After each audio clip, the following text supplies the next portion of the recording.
Welcome to the Tristan Law Show. If it's your first time here, welcome. And if you've been here before, welcome back. I'm Tristan Law, semi-retired pro wrestler, and today, I'm your host. Tonight is the night, folks. We finally got there today. Tonight's the first Raw on Netflix. A moment that feels like we've been waiting for it for forever. And if you ask me, I think it's as big as the first WrestleMania. And if you're not hyped for it, there's something wrong for you. But by the end of this episode, I think you'll be a little bit hyped. I think you'll be a little bit excited for everything that's going to be happening tonight on Raw on Netflix. That's huge. Let me tell you why that's so huge, for me at least. I grew up in an era where you used to have to go to a store to go rent a video. And it came in a little cassette. Right? And then Netflix came along and said that we're going to do DVDs. You could only get DVDs sent to you in the mail. Then they started live streaming. And then they started doing Netflix original special shows. And now it's like, now we got pro wrestling on there. And I think that the people that live in outside of the United States, you guys got it good because you guys got the full WWE network on there and we just have Raw. But, you know, we do have like Raw Classics and other different stuff like that. If you've been stuck underneath a rock, let me tell you, this is so cool because like Raw started on the USA Network January 11th, 1993. I was only 8 years old when Raw first hit, television. It was only an hour at that as well too. It took place in the Manhattan Center in New York City, and today it's taking place in California and it's live on Netflix. Raw eventually moved over to TNN, right, which later became Spike TV. That was in the 2000s. 2005, USA Network said, nah, give me that back. And they took Monday Night Raw, and it's like, wow, it's what we know it as now. You know, this move right here feels different. WWE is embracing streaming for the global audience, and this moment here is so big as well because it's like, You've just watched, if you're as old as I am, or maybe even a little bit older, you remember wrestling when it was just like on regular TV, like Channel 5, Channel 9. Regular TV, you didn't have to pay for it, right? There's somebody that could watch this stream right now and say, you know what, I remember when wrestling wasn't on TV and you had to go watch it and it was like carnivals. I don't know, they're probably like 8,000 years old, but either way, this is huge. You've watched the technology change. That we went from watching TV from a big screen to now a small screen. Don't mind the crack. We're watching it on the small screen. I'm going to be able to watch Netflix to watch wrestling. WWE and Netflix are going to a whole nother level. Netflix had their whole hiccup with the whole Jake Paul and Mike Tyson fight. They had the NFL Super Bowl, the NFL football games. And I think that right now, anybody and everybody in the world of entertainment will be watching tonight just to see what happens. We're going to be, even in this episode, we're going to be talking about monumental returns that I think are happening and how this could reshape the road to WrestleMania. If you ask me, I think right now we are on the road to WrestleMania. But first, let's talk about what this move really means for Raw and how it could change the future of pro wrestling forever. There's the freedom of no hard time constraints. They don't have to go 2 hours. They don't have to go 3 hours. They can go 3 hours and 10 minutes. You know why? Because there's nothing airing after it. There's nothing airing live after it. It's not like you're on USA Network or however you watch Monday Night Raw and it's like, okay, well, the news has to come on after, so, we got to cut it off to make room for the news. Like, no. If Raw tonight could potentially be 4 hours long. Do I think it'd be that long? I don't know. I think we're pushing it just a little bit there. But, like, there's no more out-of-time cliffhangers talking about, go to Netflix, go to YouTube or go to our streaming partners to watch. That doesn't exist anymore by it being on Netflix. WWE, the opportunity for family-friendly yet edgy content, I made an episode a couple months ago talking about, the kind of content that would come on Netflix with the WWE. They don't need edgy content anymore. they don't need to cross the line as often as they did in the Attitude Era. Us Attitude Era fans, we're looking for that, right? But you know what? After a long thought, we don't need that. Let me tell you why. There was a time that The Undertaker only dived over the top rope at WrestleMania, and that made it feel so special. Imagine if The Undertaker dived over the top rope every single night. Imagine if we got the final boss on television every single day. When The Rock comes out there and tells Cody Rhodes that his wiener might be a little bit too small, right? It's like, wow, that's shocking. Like, you can get away on WWE television saying that, right? But like, it's so crazy because when he says it very infrequently, it shocks you. If he says it every day, it's regular degla, and it doesn't mean much. If you like what I'm doing right now, subscribe, share this with somebody. I got some new episodes coming out. Took a little break, was sick, had to make some adjustments on everything that's going on, but we're back, we're here, and we're talking about pro wrestling. We're so excited because WWE Raw is debuting on Netflix tonight. Tonight. No more waiting. January 6, 2025, we are here. Netflix's ability to push WWE to a global audience is like, there's so many people that are going to be watching at one time. There's no, okay, well, I live in London, so I have to wait a certain time. No. Whenever it is live, it is live. It is live. Wherever you are watching in the world, it is live. Granted, there's probably a couple second delay, but it is live. And if you ask me, I think that's going to be so amazing. Imagine what it's going to be like on social media. Everybody's going to be talking all at one time about pro wrestling, about the thing that we love, the thing that brings us together, the thing that makes us laugh, and for some of us, the thing that makes us cry. People are going to be watching it all at one time. Look, if you wake up tomorrow and the internet don't work, you know why. WWE Raw and Netflix broke it. Speaking of moments, let's take a look at some of the things that I expect to happen tonight. I think that tonight's going to be a WrestleMania caliber card. We've got the most electrifying man in sports entertainment, the final boss in the house. So let's stick around and we're going to talk about all that coming down. The Rock's return, and what does that mean? So The Rock confirmed that he will be on Raw tonight, okay? And that's huge because, like, The Rock didn't start coming on Raw till, like, what, 95, 96? Right now, almost, like 30 years later, the Rock is still there, right? The Rock is going to be there, and we knew that The Rock going into WrestleMania, it was, like, one of the most exciting things that we've watched. And now, like, we have the opportunity, we're going to get The Rock again tonight, right? I got to calm down because I'm a little bit too excited. Will The Rock get involved in a Roman Reigns versus Solo Sikoa match? I see it as something that's really highly possible. I don't see maybe Roman and The Rock touching.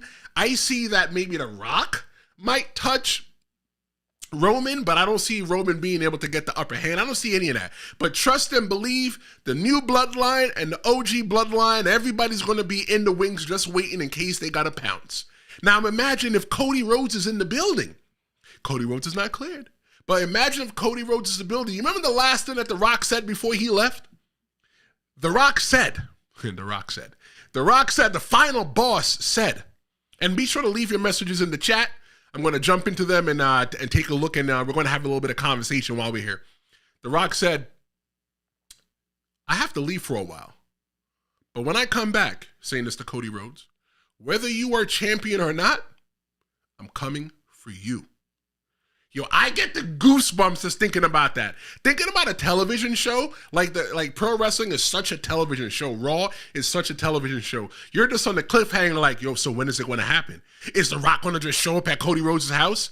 I don't know, but there's so many different possibilities that we're going to get tonight. Yo,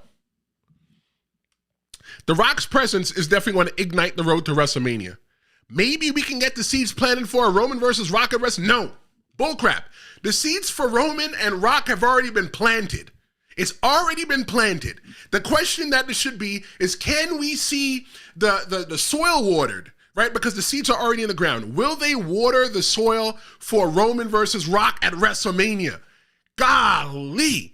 They talking about WrestleMania 41 is going to be in Vegas. This is going to be huge. They're going to need to put 2 arenas to put it in there. Let me look in the chat real quick and see what we got going on.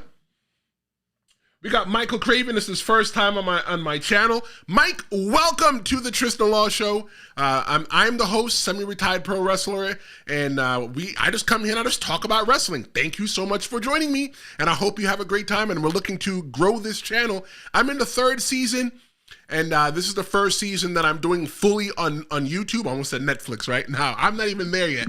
It is the 1st season that I'm doing on YouTube, and it's fully live. Live really works for me because it really helps my anxiety, because live is live. Once you say it, it's already done. It's already gone. You can't change it. You don't have to worry about any editing. Thank you so much for joining, and I hope that you subscribe, and I hope you enjoy the show. So with Raw going on Netflix tonight, there's going to be another first, and maybe a last. It's John Cena's farewell tour. Let me tell you, when I went to wrestling school in like 07, 08, 09, when I first started going to pro wrestling school, me and John Cena had a love-hate relationship. The reason why I had a love-hate relationship with John Cena, because I'm like, if I wrestled the way that John Cena wrestled, my teacher would punch me in the face, you know, would drop me on my head or something like that. But eventually, as an older wrestler, I learned that John Cena is one of the best wrestlers in the WWE, and we are going to be able to see him retire. There is a fraction of us pro wrestling fans who can say we saw John Cena's first day on the job, and we're now, we're in the thrones of John Cena's last days in the job. Imagine that. Most of us in our lives have never worked at a job as long as John Cena has worked at a job. But now we're going to be able to be with this guy. We've looked at John Cena when he was like, you know, my name is John Cena, and I've got ruthless aggression. And now it's like John Cena's like, yo, you can't see me. I'm that movie star. And I'm just like, I'm a bigger name, just as big as The Rock. And it's like, yo, it's almost like the turning of a chapter. And I think that this first Raw on Netflix is the perfect place to do it. Cena's legacy and why it's so important to me, if you ask me, for John Cena to be on this first episode of Netflix, a Raw Netflix, when WWE was at its lowest in the, you know, after the ECW, WCW went out of business and got bought, yo, John Cena was the face of the company. John Cena was reliable. Good old reliable John Cena. You always knew that you'd always get, love him or hate him. Have you ever really seen a bad John Cena match? Tell me that in the comments. Have you ever really seen a bad John Cena match? Let's see what else we got in the comments. Let's see. I don't see it as intentional as interference, but I do see The Rock letting Solo win the match. That's from Michael Craven. He also said it would be good to see Stone Cold show up. Bro, it would be so cool if Stone Cold shows up, because he hasn't been announced. But imagine if like the glass just breaks and Stone Cold Steve Austin would come out. People would go crazy just for that. I know I would go crazy. Like, I'm almost at the point, because, you know, I work a regular job. I'm almost at the point to where I want to call out and be like, yo, I want to stay home and watch Raw tonight. But I'm an adult and I have a son, and I have to make sure that that I go to work so I can properly care for my son. But bro, it's so damn tempting though. Let's see what else you put in the comments. You started watching wrestling way back when Vince bought the company from his dad. Oh, so you're an OG fan. You probably were around for the first WrestleMania. Thanks so much, Mike. And I feel that this Raw on Netflix is just as big as the first WrestleMania, except that maybe at the time, I don't know, I didn't live it. I was only like, I wasn't even born yet. I was still like, I was like -5 at the time. -5 months old. And like, at the time, did people know that WrestleMania was something special? Because like, knowing that Netflix is getting WWE Raw, I know it's something special. It's not WWE Raw going to like TNN. It's not WWE Raw going to CBS. WWE Raw is going to Netflix, and we know what Netflix has done. The same exact streaming company that's brought us Stranger Things. They've brought us Orange is the New Black. You know, so many more shows, and now we're getting wrestling. Fun fact, in case you guys didn't know, there was a time before the WWE Network, that you'd be able to go on Netflix and watch all of the home videos. You'd be able to watch, some of like the Faces of Foley, the McMahon documentary and stuff like that. And now it's like we've come full circle. WWE is back. Speaking of back, what Cena means, though, for the younger stars and for the fans, there are young fans right now who are going to fall in love with John Cena again. There is a whole group of people. Think about it like this. John Cena has been in the WWE since like the early 2000s. There are people that are 18, 19, 20 years old that first started probably watching wrestling back in the day when John Cena's there. They have that emotional attachment. That same exact emotional investment that I have to Stone Cold Steve Austin, Triple H, The Rock, Mankind, The Undertaker, Kane, is because I remember when they first started in the WWE, I was old enough to remember that. And there are kids right now that are getting that, man, Raw is going to be so hot tonight. If you're not watching Netflix on Raw tonight, what are you watching? I want to know, if you're not watching Raw on Netflix tonight, what are you watching? As big as Cena and The Rock is tonight is more than just them, though. We can see some surprise debuts, some shocking returns. Let's talk about what might happen tonight. Okay, so in case you don't know, the Lucha Bros are coming to WWE. We've seen the vignettes, we've seen the teasers for a couple weeks, and last week, this is the first vignette that is really different. Instead of them just saying, well, no, it is different, because although they said, hey, the Lucha Bros are coming to WWE, they never really said that. You need to be almost like a hardcore fan to understand that the Lucha Bros are coming to the WWE, because they just showed the mask.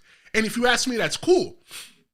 I think, though, that they might fall into the same exact problem as the Motor City Machine Guns.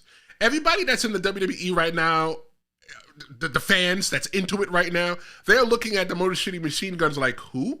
Not knowing that the Motor City Machine Guns come with a pedigree behind them. They come decorated. However, it's like Batman coming over to X-Men. If you never read DC, you're like, who's this guy running around in his underwear? He's got no powers. What makes him so special? So, like, with the Lucha Bros coming into the WWE and the draft, we know the draft is coming soon. The tag team division, I feel like WWE bringing in the Motor City Machine Guns, and there's so much more of a focus on tag team wrestling. I need to take a drink of water. There is so much more focus that's going to be on tag team pro wrestling, something that didn't get as much love as it should. And you know what they say? I mean, I know what they say. It ain't fun if all the homeboys can't get none. And now all the homeboys and homegirls are going to be able to get some, because tag team wrestling seems like it's going to be something that's really important going forward. Another return that we're going to probably get, I would not be surprised if we see Charlotte Flair debut on Raw. The only reason I won't think it happened, though, is because her husband Andrade is on SmackDown. Normally what they try to do is try to keep the couples together. So you got like Becky and Seth. Becky and Seth are together. You got Bianca Belair and Montez Ford. They're together on SmackDown. So, maybe, you won't see Charlotte Flair on Raw. But here's the reason why I think that we might see Charlotte Flair on Raw. The reason why we might see Charlotte Flair on Raw is because Andrade just came back from AEW, and they've probably already learned to figure out their life working two separate jobs, not being able to see each other every day, so maybe it might work. I'm pretty excited for that. Another one that we can probably see to the women's division is Becky Lynch. Becky Lynch is going to come back, and she's going to stand at the top of the stage and let everybody know that the man is back. She's going to have her eyes set on whoever wins the women's championship tonight between Rhea Ripley and Liv Morgan, because if you ask me, if that title switches hands tonight, I don't think that there's anything left for Liv and Rhea to do, but I've been wrong before. Let's take a look at the chat. Do I think Triple H will try to bring Dean Ambrose back? That's a really good question, Mike. I don't think that that's something that Dean Ambrose is pretty interested in right now. I think he gets to have the fun, doing what he gets to do. But you know what they always say in the WWE? Never say never. Let's see what else you got. Do I think Rey Mysterio is the new locker room leader? I think the locker room leader, you know what's funny? I was the locker room leader at one time for ECPW in Hudson Valley. I never designated myself the locker room leader. Everybody designated me as the locker room leader, and some of the responsibilities from the locker room leaders, like sometimes I would sit around and I would see things and people would be out of line. I might just pull somebody to the side and check somebody. I'm like, yo, we don't do that here. We don't do that. Or, people would ask me for input on their matches or to watch their matches. So do I think Rey Mysterio is one of the locker room leaders? Yes, 100%. So now we're going to get some dream matches that could be teased tonight. Let me tell you this dream match that we're probably going to get tonight. The possibility of Becky Lynch and Seth Rollins at WrestleMania versus CM Punk and AJ Lee.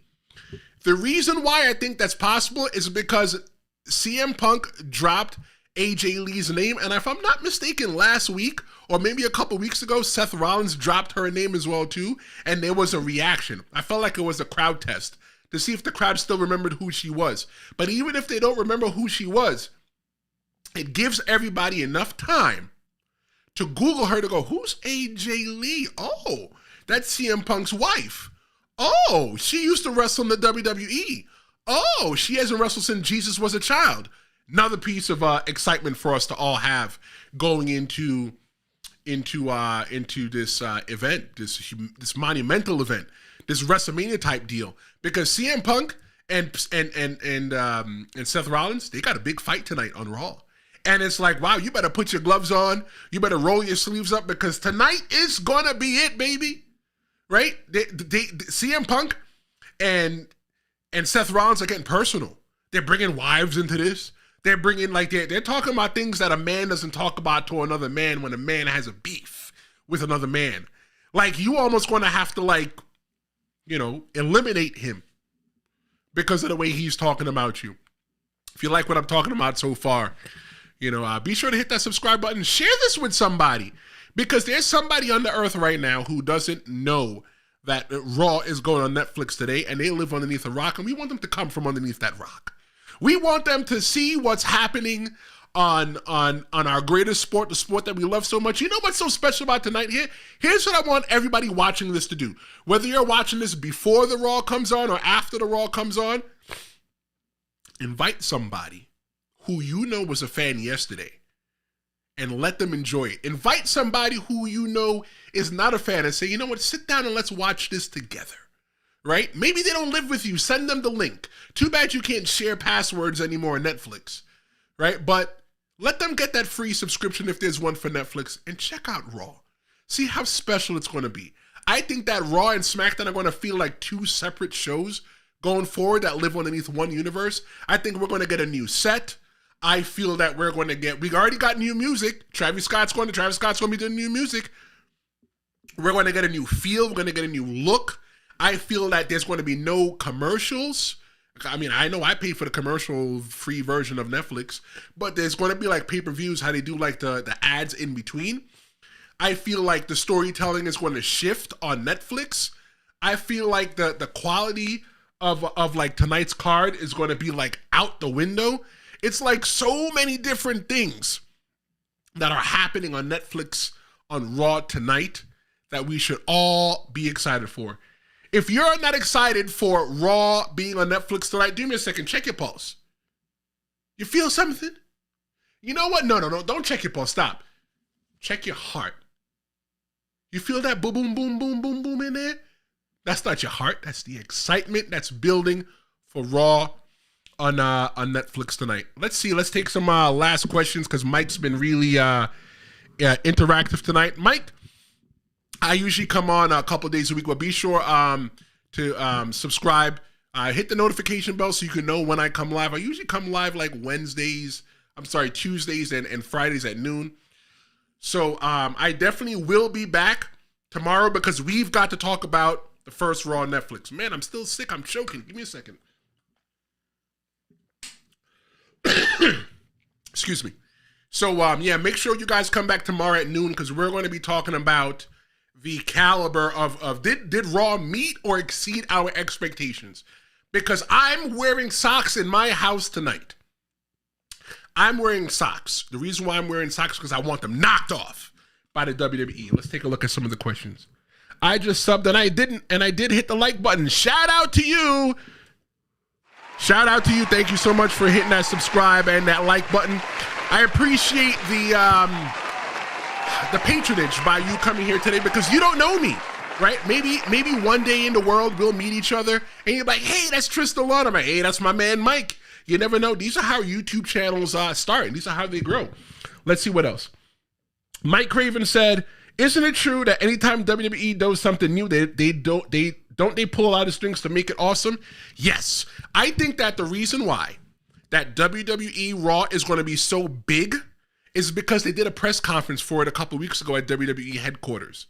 They wouldn't waste the time doing a press conference if it wasn't really nothing, right? When WWE went to TNN, they didn't do nothing. When Raw came from TNN back to USA, they didn't do anything. When WWE went to Peacock, nobody did anything. This is a huge deal. And you know what else is a huge deal? Within the next year, we have the possibilities that we are going to be able to get PLEs, premium live events, aka pay-per-views, on Netflix. And the reason why we're going to get that is because the deal with Peacock should be coming up pretty soon. So that's something excited. I'm looking to cancel my cable subscription. Because right now, AEW is on Max, and I watched it on Max last week, and I thoroughly enjoyed it. And I don't want to say I'm a diehard AEW fan, because I'm not. I'm a casual AEW fan, but I'll definitely be checking it out on Max, because I've been watching Superman and Lois on Max, so I'm like, hey, why not? Take a break and watch some wrestling, right? But once SmackDown, I'm even thinking about canceling the cable altogether, and just watching the recap of SmackDown on YouTube, because I watch a lot of YouTube. Not only am I on YouTube, I watch YouTube. So it's like, yo, at this point, and if you have a question to anybody and you're watching, put it in the comments, whether it's dumb, stupid, whatever. We're going to have a little bit of fun here. I'm giving you guys the floor for a little bit before I sign off. But I think that I'm ready to cancel the cable. I'm tired of spending the money that I spend. I have Sling TV, right? And reason why I got that, because at the time I only watched two things. I watch Jeopardy and I watch wrestling, right? I watch Jeopardy at work sometimes. And wrestling, like, what am I paying $50? They just raised the price. What am I paying for? I just want to pay for Netflix, and I just started paying for Netflix only because I knew that the McMahon documentary was coming on there, and I wanted to watch it. And from then, I still didn't even cancel it. But at this point, man, I'm tired of spending the money that I spend. Let's see what else we got. What name did I wrestle under? Tristan Law. You can Google it. You could find some videos of me that when I wrestled, I'm still semi-retired, meaning that I wrestled only a couple years ago, less than like 5 years ago. I think I wrestled 2.5 years ago was the last time I wrestled. I was an independent wrestler. I wrestled mainly in the Northeast. I've wrestled in Maine. I wrestled in Mexico, Maine. Did you know there's a Mexico, Maine? And I couldn't find tacos in the town. There was a Mexico, Maine. I wrestled in Rhode Island, but me and my friends, we don't talk about that. I've wrestled in Florida. I've wrestled in Jersey, in Pennsylvania, in New York. So, you know, I had my turn doing my little thing. Could I have been a bigger star? I honestly feel I could have been a bigger star, but I really like doing this whole radio podcasting. So I eventually went off to broadcasting school and did some things, and this is where you got me here now. Let's see. What are your thoughts on the things that McMahon is going through right now? Look, I always say guilty until proven innocent, but look, man, some of the stuff that we've been seeing that about McMahon is just like, yo, like the proof is there. But like, look, I feel that everybody is freaky in their own way. And as long as everybody's a consenting adult, there's no problem. The issue for me is when there are non-consenting adults in there, or when you're making people do things that they don't want to do. That's not right. And if that's the case, I think McMahon should be held accountable for that. Yep. Thank you so much for that question, Mike. Let's see. You was paying your dues. Yes, I definitely was paying my dues when it came to pro wrestling. Putting up the ring, traveling to towns, you know. I think I could have been a bigger wrestler though than I was, but there's a thing that I didn't have as well. I didn't have any confidence, and I've talked about this before. You know, I'm really liking this Q&A thing. Maybe we can get some more followers and just do like a Q&A and just all hang out one day. You know, just ask me questions. Maybe I can let y'all come on the live stream or whatever. But either way. So, Nunzio, Lil Guido, was my mentor. He was my trainer when I moved to New York. I first started with the Dudley Boys in Florida, and Little Guido Nunzio was the one that took me on the road. He said to me, "Hey kid, I got a show in Pennsylvania. You want to come?" I said, "Hell yeah." And I think now the reason why he wanted me to come is so that he didn't have to drive, which is cool. No problem. He didn't have to drive, and I got the opportunity to get on the show in Scranton, Pennsylvania. And I was okay with it, and I'm forever grateful and thankful for Nunzio. Nunzio, Little Guido, is the person that instilled in me that I need to care for the younger, the newer wrestlers in the business. And anytime a wrestler comes to me, and I still get messages from people that ask me, questions about pro wrestling, or like, they want to know, like, are they doing something right or something like that? They still ask me, and I'm humbled by that. And I always take the time to help them because somebody took the time to help me. Let's see if we can do one more question. Okay, so Michael Craven, another question. He's the question king for tonight. Shout out to him. Thank you. So the question is, I feel the reason that the Netflix did this was because they got in trouble because of the Tyson and Paul fight. I did an episode, and if you got a little bit of time, go back and check that out, Mike. Thank you so much for your comments and for participating today. Can't wait to see you again tomorrow at noon. But I think that Tyson and Paul was a tryout for what we're going to see tonight. Anybody that watched it like me, I don't watch boxing. People always ask me, here's a joke. People always ask me, you ever thought about doing boxing or MMA? I said, nah, they might get hit for real. But I don't watch boxing. But I paid attention to the Tyson and Paul fight because I was in love with the fanfare. To me, it felt very pro wrestling-esque. And I feel that it was a tryout because I don't think it was that good, the production quality, but it wasn't WWE producing it, so we know it's going to be a lot better. I know that after that presentation, there was a lot of phone calls between WWE and Netflix like, yo, we can't have that happen for us because pro wrestling fans, we are very unforgiving. Especially with AEW out there on Max, it's like, yo, we can't slip. That's what WWE probably said. And I think it was definitely a tryout. I think with the Super Bowl, with NFL on Netflix, I think that that was another test, and I didn't hear any problems about that. And I honestly think that every single person, sports, is going to be watching Raw on Netflix. Let me tell you why. Because it's probably so much cheaper for you just to sell the rights to Netflix and just let them air your programming than for you to maintain a back-of-house subscription thing. You could probably still make the money, especially now that Netflix cut down on password sharing, so that my brother in Florida can't share his password with me in New York. Damn, that sucks. Yep, wrong answer there. So, the right thing that we're supposed to do is purchase each a subscription. So I think that everybody's going to be watching, and I think that by Tuesday morning, there are going to be a lot of different entertainment companies having discussions about their future and what it looks like in regards to streaming. Because whether you like to deny it or not, WWE, they are the trendsetters when it comes to entertainment. When everybody was lost in the pandemic and didn't know what to do, WWE never skipped a beat. They still put on programming. One way or another, they put on fresh new programming for us, and the NBA and NFL and NHL and everybody else did the same exact thing. They created bubbles where their athletes would work and live and play in the bubbles where people were tested and everything else like that for COVID, and we still got our sports and entertainment. There's one thing that we can say no matter what, even though all sports and most entertainment went away, and all entertainment went away during the pandemic, we never lost pro wrestling. Before we close out this show, I got one bold prediction for tonight. One that could shake the WWE to its core, and let's wrap that up. Tonight will be remembered as the start of WWE's new golden era. Mark my words. By the time the show ends tonight, I feel that we're all going to be sitting on the edge of our couches. No, this is Netflix. We're not watching on our couch. We're going to be sitting on the train. We're going to be sitting on the bus. We're going to be sitting in the break room at work. We're going to be sitting outside in the snow, shoveling, I don't know, in your car. And you're going to sit there and you're going to be like, wow. Those are the words that are going to escape your mouth. Wow. If I don't say wow by tonight, I think I might cancel my Netflix. We're going to be talking about what WWE did on Netflix. This moment is going to be redefined. It's going to redefine pro wrestling for the next generation, and most of us that are going to be able to grow up and tell our grandkids, I remember when Netflix first took WWE back in the day. But listen to me, if you're not planning to watch, change your plans. This is history in the making, and the last thing you want to do is miss it. Whew. Thanks so much for joining me today for another episode of the Tristan Law Show. Be sure to like, share, and subscribe if you like what I did. I'll be back tomorrow at noon. And don't forget to follow me on social media, Instagram and Threads at The Real Big Tris. This is the Tristan Law Show. I'm Tristan Law, and thank you so much for seeing me, and I'll see you next time.